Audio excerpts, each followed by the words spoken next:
മർക്കോസ് സുവിശേഷം 11-ാം അധ്യായം 24-ാമത്തെ വാക്യം.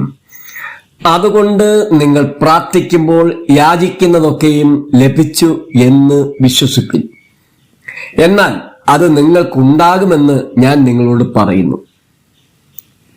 നാം യാചിക്കുന്നത് ഇനിയും ഒരു കാലത്ത് ലഭിക്കുമെന്നല്ല, നാം യാചിക്കുമ്പോൾ തന്നെ ലഭിച്ചു കഴിഞ്ഞു എന്നതാണ് അതിന്റെ സാരം. അതേക്കുറിച്ച് അല്പവും സംശയം ആവശ്യമില്ല. അതിനെ സംശയിക്കുന്നവർ ദൈവത്തെ അപമാനിക്കുന്നു.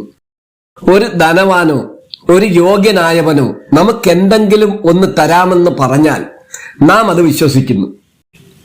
അതിനെക്കുറിച്ച് നാം സംശയിച്ചാൽ അതിന്റെ അർത്ഥം വാഗ്ദത്തം ചെയ്തവന് ഇത് തരാൻ കഴിയുകയില്ല എന്നാണ് നാം ചിന്തിക്കുന്നത്.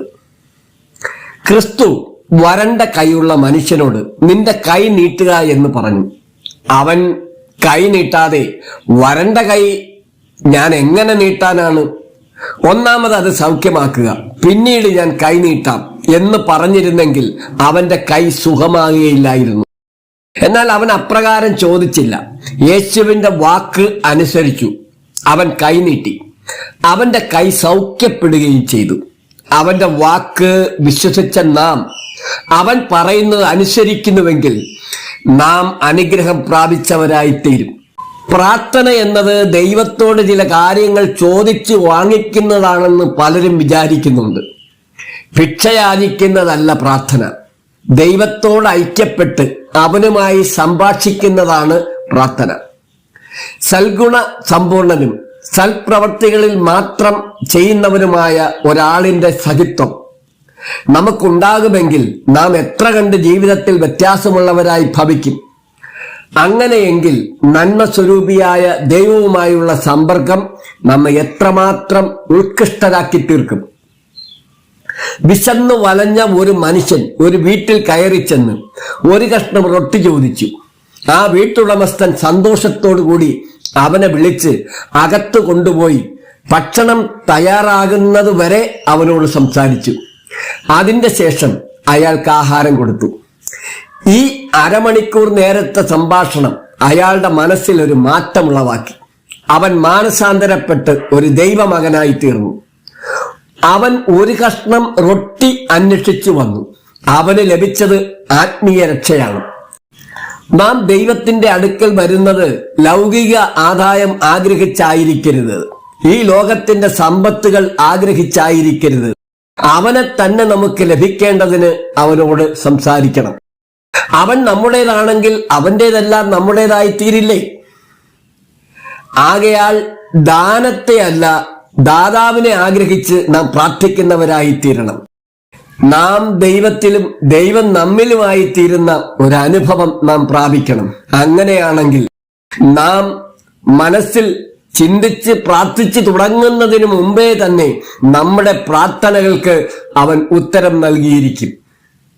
ക്രിസ്ത്യാനികളിൽ പലരുടെയും ജീവിതം സന്തോഷശൂന്യവും പുഷ്ടിരഹിതവും ആകുന്നത് എന്തുകൊണ്ടാണ്? ഞാൻ ടിബറ്റിൽ ഒരു പ്രത്യേക സ്ഥലത്ത് പോയിരുന്നു. അവിടെ ഭൂമി വരണ്ട് മണൽ പ്രദേശം എന്ന പോലെ കിടന്നു. ഇതിന് കാരണം എന്താണെന്ന് ഞാൻ അന്വേഷിച്ചപ്പോൾ മഴയില്ലായ്മ നിമിത്തമാണെന്ന് മനസ്സിലായി. അവിടെ എന്താണ് മഴ പെയ്യാത്തത്?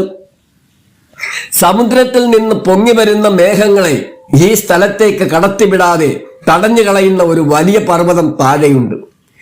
ഈ പർവ്വതം മേഘങ്ങളെ തടഞ്ഞു കളയുന്നു. പർവ്വതത്തിന്റെ മറുഭാഗത്ത് മഴ സമൃദ്ധി ഉണ്ടുതാനും, ഇപ്പുറത്തോ ഒരു തുള്ളി മഴ പോലുമില്ല. ഇപ്രകാരം ദൈവസ്നേഹമാകുന്ന സമുദ്രത്തിൽ നിന്ന് അനുഗ്രഹങ്ങളാകുന്ന മേഘങ്ങൾ നമ്മുടെ മനസ്സിനെ പുഷ്ടിപ്പെടുത്താൻ വരുന്നു. എന്നാലും അത് നമ്മുടെ മനസ്സിൽ പെയ്യാതിരിക്കത്തക്കവണ്ണം സംശയമെന്ന മലയും പലവിധ പാപപർവ്വതങ്ങളും അവയെ തടുക്കുന്നു. ആകയാൽ പ്രാർത്ഥനയാൽ ദൈവാനുഗ്രഹങ്ങൾ ലഭിപ്പാൻ നാം ആഗ്രഹിക്കുന്നെങ്കിൽ ഒന്നാമത് ഈ മലകളെ വെട്ടി നീക്കേണ്ടത് അത്യാവശ്യമാണ്. അപ്പോൾ നാം യാചിക്കുന്നത് ലഭിക്കും നിശ്ചയം. ലഭിക്കുമെന്നല്ല, ലഭിച്ചു കഴിഞ്ഞു എന്ന് നാം വിശ്വസിക്കണം. എന്തെന്നാൽ നമ്മുടെ പ്രാർത്ഥനകൾക്ക് നാം പ്രാർത്ഥിക്കുന്ന സമയത്ത് തന്നെ മറുപടി ഉണ്ടാകുന്നു. എങ്കിലും നാം അത് അറിയുന്നില്ല. ഒരിക്കൽ ഞാൻ ടിബറ്റിലായിരുന്നപ്പോൾ അവിടെയുള്ള ഗ്രാമക്കാർ എന്നെ അവരുടെ മധ്യേ നിന്ന് ഓടിച്ചു കളഞ്ഞു. രാത്രിയിൽ കുളിര് അതികഠിനമായിരുന്നതിനാൽ എവിടെ പോകണമെന്നറിയാതെ ഞാൻ അലഞ്ഞു നടന്നു. ഒടുവിൽ ഒരു ഗുഹ കണ്ട് ഞാൻ അതിൽ പ്രവേശിച്ചു. എന്നെ അന്വേഷിച്ച അനേകം ആളുകൾ ആയുധങ്ങളുമായി എന്റെ പിന്നാലെ വരുന്നത്, ആ ഗുഹയെ സമീപിക്കുന്നത് ഞാൻ അതിലിരുന്നു കൊണ്ട് കണ്ടു. എന്നെ കണ്ടാൽ ഉടൻ അവർ എന്നെ കൊന്നുകളയുമെന്ന് എനിക്ക് നിശ്ചയമായിരുന്നു. ഈ സമയത്ത് ഞാൻ എന്റെ ആത്മാവിനെ ദൈവകരങ്ങളിൽ ഫലമേൽപ്പിച്ച് പ്രാർത്ഥനയിൽ ഉറ്റിരുന്നു. അരമണിക്കൂറിന് ശേഷം ഞാൻ നോക്കിയപ്പോൾ ഗുഹയ്ക്ക് വെളിയിൽ ഒരു മനുഷ്യനെയും കണ്ടില്ല. എന്റെ പ്രാർത്ഥനയ്ക്ക് മറുപടി കിട്ടിയെങ്കിലും ഈ സത്യം അന്ന് എനിക്ക് അറിവാൻ കഴിഞ്ഞില്ല. അന്ന് രാത്രി ഞാൻ അവിടെ കിടന്നുറങ്ങി. രാവിലെ ഞാൻ ഗുഹ വിട്ട് വെളിയിൽ വന്നു. അപ്പോൾ ഒരു കൂട്ടം ആളുകൾ എന്റെ നേരെ വരുന്നത് കണ്ടു. അവർ എന്നെ കൊല്ലുവാൻ വരികയാണെന്ന് ഞാൻ വിചാരിച്ചു. സ്വമനസാലെ അവരുടെ കയ്യിൽ എന്നെ ഏൽപ്പിച്ചു കൊടുക്കാമെന്ന് കരുതി ഞാൻ മുൻപോട്ട് തന്നെ നടന്നു. അപ്പോൾ അവർ പറഞ്ഞു, ഞങ്ങൾ നിന്നെ കൊല്ലുവാനല്ല, നിന്നോടൊരു കാര്യം ചോദിക്കുവാനാണ് വന്നത്. ഞങ്ങൾ രാത്രി ഇവിടെ വന്നപ്പോൾ ആ ഗുഹയെ ചുറ്റി നിന്നിരുന്ന മഹത്വ പുരുഷന്മാർ ആരായിരുന്നു? ആ ആളുകളൊക്കെ ആരായിരുന്നു? അവർ ഏത് ദേശക്കാരാണ്? ഞാൻ പറഞ്ഞു, ഞാനിവിടെ തനിച്ചായിരുന്നു. അപ്പോൾ അവർ പറയുകയാണ്, നീ തനിച്ച് മാത്രമായിരുന്നെങ്കിൽ നിന്നെ ഞങ്ങൾ രാത്രി തന്നെ കൊന്നുകളയുമായിരുന്നു. നിന്നോട് കൂടെ ഉണ്ടായിരുന്ന ആളുകൾ നിമിത്തം നീ രക്ഷപ്പെട്ടു എന്നവർ പറഞ്ഞു. അത് ദൈവത്തിന്റെ ദൂതഗണമായിരുന്നു എന്ന് അപ്പോൾ ഞാൻ മനസ്സിലാക്കി. ദൈവം എന്റെ പ്രാർത്ഥനയ്ക്ക് അപ്പോൾ തന്നെ മറുപടി നൽകി. പക്ഷേ ഞാൻ അറിഞ്ഞത് 12 മണിക്കൂറുകൾക്ക് ശേഷമാണ്. ദൈവം നമ്മുടെ പ്രാർത്ഥനകൾ കേൾക്കുമെന്ന് പൂർണ്ണമായി നമുക്ക് വിശ്വസിക്കാം. പലപ്പോഴും അവന്റെ മറുപടി കുറെ കാലം കഴിഞ്ഞേ നാം അറിയുകയുള്ളൂ എന്ന് വരാം. ചിലപ്പോൾ യാചിച്ചതിലും പരമായും വിശേഷപരമായും അനുഗ്രഹങ്ങൾ ലഭിച്ചതായി നമുക്ക് തന്നെ പിന്നീട് അനുഭവപ്പെടും. ഞാൻ വടക്കേ ഇന്ത്യയിലെ ഒരു ഗുരുവായിരുന്ന ഹൈൾ എന്ന ഒരു മഹാനോട് കൂടി താമസിച്ചിരുന്നു.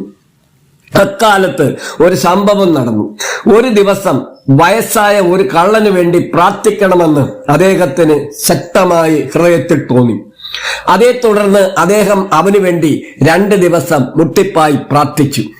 3-ാം ദിവസം വളരെ സന്തോഷത്തോടുകൂടി അദ്ദേഹം തന്റെ പ്രാർത്ഥനാ മുറിയിൽ നിന്നിറങ്ങി.